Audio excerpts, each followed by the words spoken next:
ඔන්න අපි අද පොඩි බඩි ගින්නට පැස්ට් එකක් හැදුවා. අපි බලමු මේක කොහොමද හැදෙන්නේ කියලා. මුලින්ම අපි පැස්ට් එක තම්බ ගන්නවා.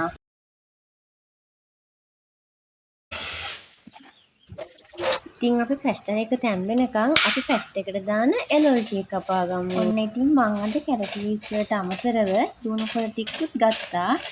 අපි බලමු ලුණු කොළ දාපුවාම රස කොහොමද කියලා.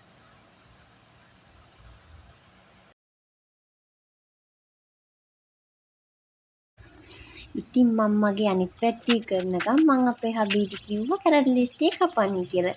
එයා මෙන්න මේ විදිහට තමයි කැරට් ලීස් ටික කපන්නේ ඉතින්.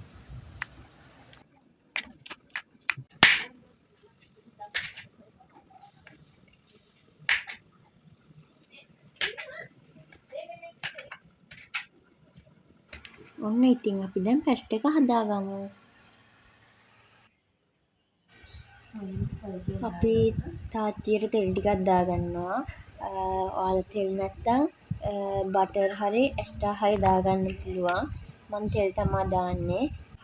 තෙල් ටික රත් වුණාට පස්සේ අපි කපාගත්ත සුදු ලුණු, කරපිංචා, රම්පේ ඒ ටික එකතු කරා ගන්නවා.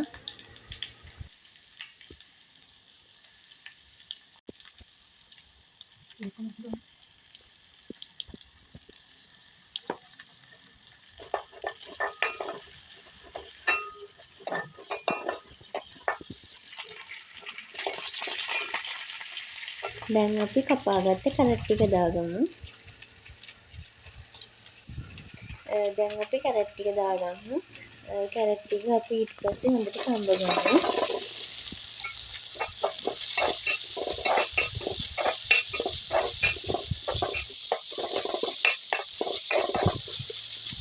දැන් අපි ඒකට ලුණු ටිකක් ඊට පස්සේ කහ චුට්ටක්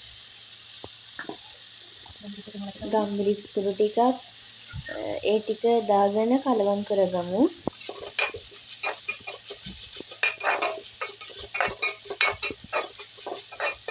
ඒ ටික කලවම් කරාගෙන ඒ ටික පොඩ්ඩක් තම්බගමු. ඊට පස්සේ අපි බිත්තරයකට කල්ලා දාගමු. ඊට පස්සේ ඒකත් හොඳට කලවම් කරගමු. ඊට පස්සේ අපි ලුණු කොළ ටික දාගන්නවා. ලීක්ස් ටිකයි ලුණු කොළ ටිකයි. ඒකත් අපි හොඳට කලවම් කරගමු. හරි දැන් අපිට තියෙන්නේ අපි තම්බගත්ත පැස්ටා ටිකට මේ ටික මික්ස් කරා ගන්නයි. දැන් අපි බලමු ඒක කරගන්න විදිය.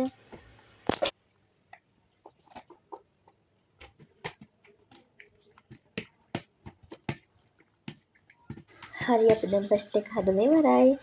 අපි මේක තව චුට්ටක් ලිපේ තියාගෙන රත් වෙන්න හදාගමු.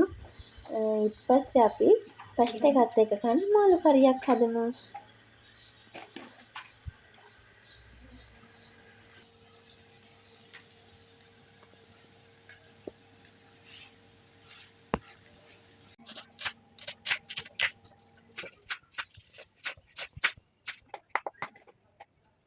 හරි දැන් අපි තෙල් ටිකක් දාගමු.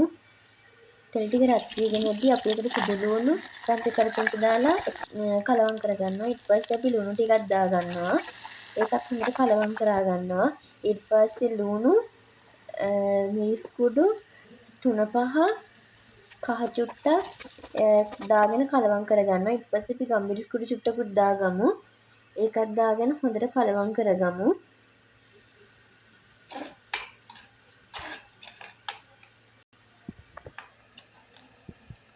ඊට පස්සේ අපි ඒකට වතුර ටිකක් දාගමු.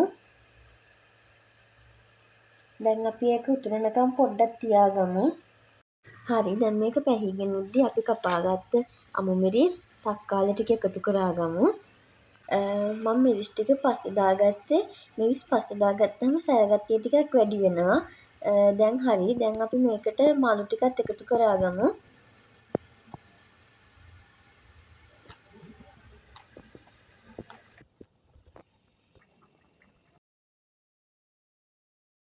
හරි දැන් පැස්ට් එකයි මාළු කරියයි හදාගෙන ඉවරයි. දැන් අපිට තියෙන්නේ මේ දෙකේ රස බලන්න.